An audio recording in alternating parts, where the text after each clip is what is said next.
And we're back with another episode of Before You Buy, that show where we give you some straight up gameplay and our first impressions of the latest games releasing. As usual, it's me, Jake Baldino, and today we're talking about Indiana Jones and the Great Circle. It feels like it's like the last big AAA game release of the year now in December. After like a year of big AAA game misfires, this is a Bethesda and Xbox published game developed by Machine Games, the people behind the great Wolfenstein New Order and New Colossus. This is something different though. It's like an officially licensed Lucasfilm Indiana Jones game. A big deal because Indiana Jones used to have a pretty big presence in the video game world. Not counting the Lego games, this is the first full indie game in like 15 years. And thankfully, in my opinion, this was worth the wait because I've really enjoyed this game. It's a bit clunky, but it's a good old-fashioned video game and a damn good Indiana Jones adventure. So let's talk and break it all down. And just so you know, I've been playing a review copy on Xbox Series X, so that's the footage you're seeing on screen here, and it's all as spoiler-free as possible. Set up first, the Great Circle takes place between Raiders and the Last Crusade in 1937. After like a bad guy steals this ancient artifact from the college he works at, Indiana Jones sets out on an adventure that takes him to the Vatican City, Egypt, and a couple other places. He gets mixed up with all kinds of characters, some familiar and some new, and the game does a really good job continuing that feel of like Indy having a buddy in every single country around the globe. New characters succeed in actually feeling natural to the franchise. One of the main villains, this Nazi archaeologist, is absolutely incredible here, just really hamming it up in all the right ways.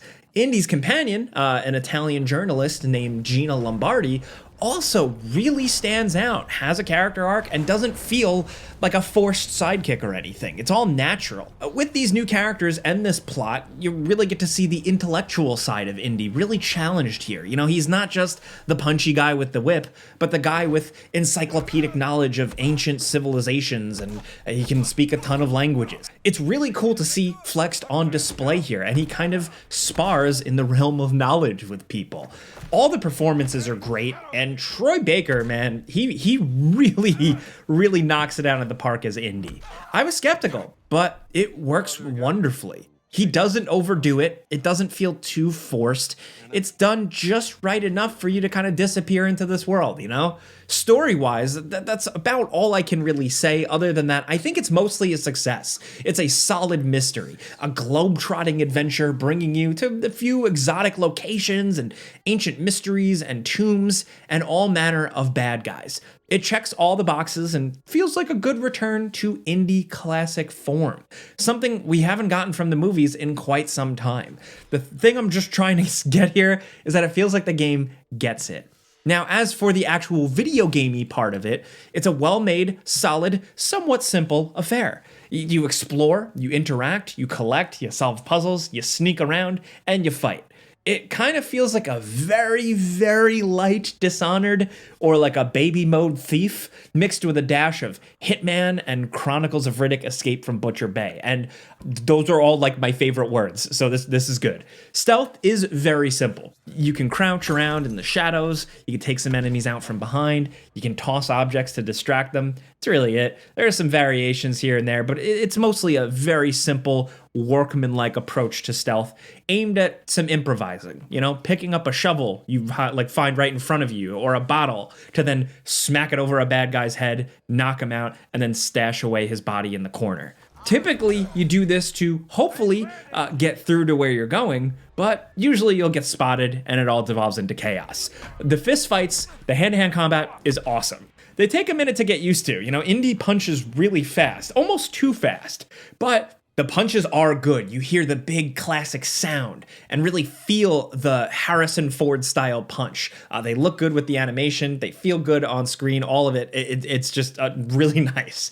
Along with that, you're grabbing dudes and punching them in the face. You're pushing them into other enemies or off cliffs, and you're blocking. So time it just right, and you open up an enemy for counter punches. This is a little squishy, but it works. Oh, and you can also like hold the left or right punch buttons to charge your hits for more power. This combat is very simple and steps dangerously close to being repetitive, but I didn't feel it until really the end of the journey. The satisfying hits, the way enemies look as they get up in your face, their expressions, bruises on their face, and how they collapse after a right hook is just way more satisfying than any other first-person hand-to-hand combat I've experienced in quite a few years. And what helps are the variations too. Getting surrounded? Well, pull out your revolver and blast the guy. Although ammo is fairly limited, so be careful. Grab something off of a table and throw it at a guy to stun him. Or whack a guy in the face with a shovel, push him into his friend. And then, of course, you have the whip.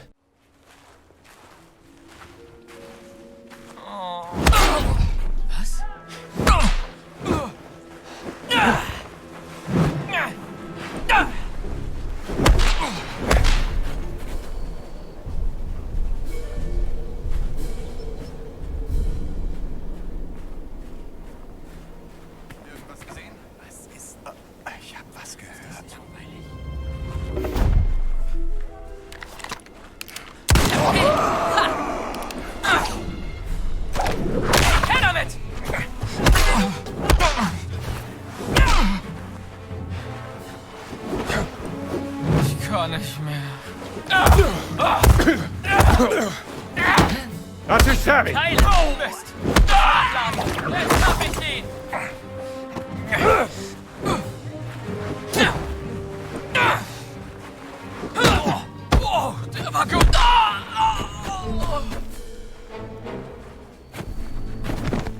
The whip can do a lot. It can knock weapons out of enemies' hands, which is always good in a pinch. It can also pull enemies' feet out from under them, stun them. It can also pull them towards you, and then you can then grab them and punch them in the face more.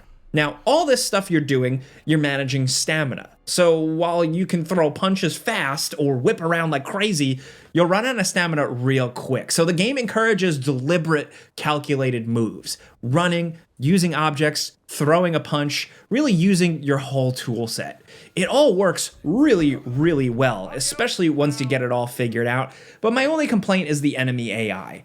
These enemies are occasionally painfully unintelligent, man. In stealth, they're really goofy and don't see or hear too well and are pretty easy to manipulate, but then sometimes it feels like they have eagle sight, so sometimes it's a little bit inconsistent. But the bigger thing is squaring up against enemies when everyone is alerted. Enemies often together pretty much run towards you in a straight line to try and punch you. This is where encounters can feel a little bit clunky, a little bit messy, and not as cool looking or fun. This is just really for the melee focused enemies. Obviously, that's all they can do is punch, but like it feels a little silly sometimes, especially when you just use your revolver to shoot them all in a row as they walk towards you or walk through a room. Later on, it gets better when you face enemies with guns and melee because it shakes things up and some enemies will take cover sometimes and things get more dangerous. Also, I will say, if we're talking about AI, companions are really annoying. They are always in your way, it feels like. Standing in a doorway blocking you, or standing in a stairwell blocking you, or pacing around directly in front of the puzzle on a table that you're trying to solve. It's kind of frustrating. And actually, it feels like an older video game problem. I haven't had this issue in a while. But AI stuff aside, either way, it's a game enjoyed with the difficulty ramped up, I'll say. Indy is not invincible, and it's a good feeling, actually. There's also separate puzzle difficulty and map guidance options as well. And the puzzles are thankfully pretty good. They walk a fine line between being fairly challenging and not so bad. Just enough to make you feel smart. But they all at least feel cool and clever and kind of movie-like. You're moving statues, a musical cue happens, you're using reflective light, you're jumping over booby traps, all the stuff you'd expect, all the stuff you'd want here. And some of the side puzzles are much, much more challenging, and I ended up racking my brain quite a bit. Oh, and the whip does come in handy for exploration. The animations sometimes look a little goofy, a little clunky, but Indy will use that thing to grab puzzles and stuff while also swing and climb. And it's always pretty satisfying. Yeah, pretty sure it's literal. Hey, I'm trapped here. Hang on, I'll figure this out.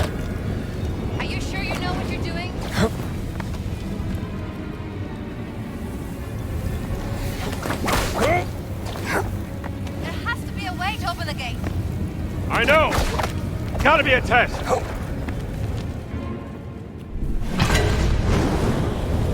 on, you'll pass it to me. I'll take it to the other side. Here. Meet me on the other side. But I buried the lead here, man. This is a surprisingly big game. I actually feel like they undersold it a little bit. You're dropped into multiple open zone locations that were just bigger and more detailed than I expected. These open zone locations you're dumped into serve as kind of hubs.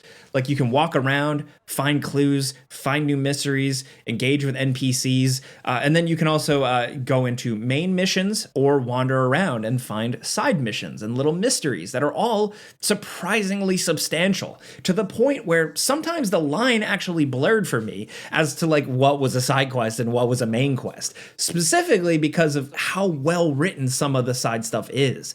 It feels like it makes sense to the story, or at least the environment. The side objectives know how to read the room, and with that just kind of comes a natural deepening of the story.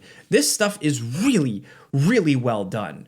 I review games, I gotta blast through them fast, and I hope I can usually get some side quests in along the way to give some judgment. But here, I found myself naturally wanting to scour every surprisingly big environment, finding all the clues, solving the little puzzles, reading documents, stumbling into like these hidden dungeons, side stuff, all because it was all interesting and well done. I wanted to see it all. I wanted to be around here. And also, it was all rewarding because there is actually a progression system for Indy. It's pretty basic, but it feels necessary and helped with like rewarding my exploration.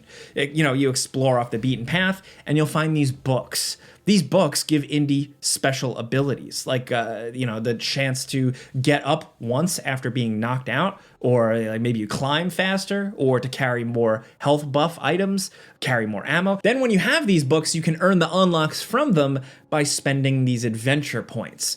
These points that you like naturally accrue through progressing and doing side stuff, and really just checking everything out. You can also find money, and you can spend this money at shops to buy even more of these books and even special upgrades to your health and stamina meters. So adventure points and money are the main currencies, and they're fun to earn, but the books really just surprised me. I figured there would only be a few. It's Indiana Jones. How many upgrades can he get? How many, But there are quite a bit, and a lot of the upgrades felt really nice and pretty significant. So I found my ass exploring a lot for this, but also for the complexity of the worlds they built. You can even get disguises. So like you walk around the Vatican as a priest, or a digger at a work site, or a Nazi at a military base. So these sneaky little Mission Impossible diversions, add a fun little layer to these worlds.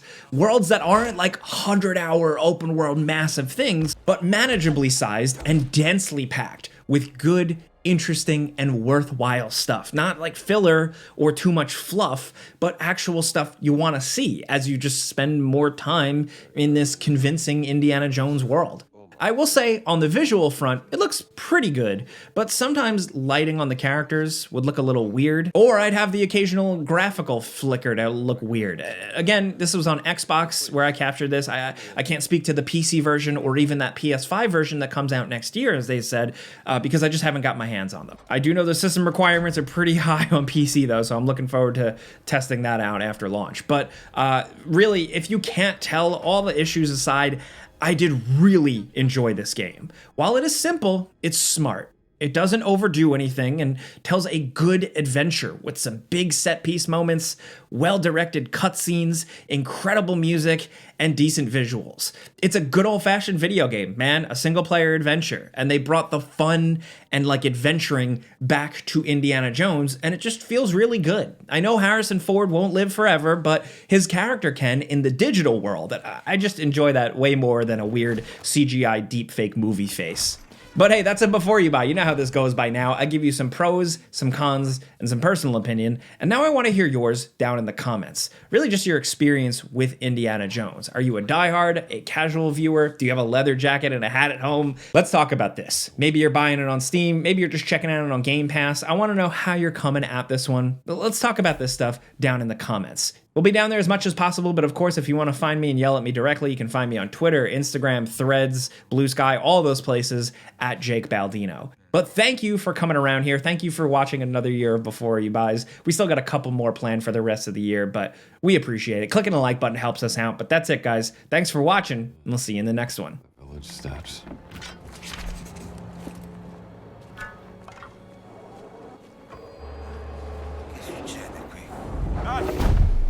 Checkpoint.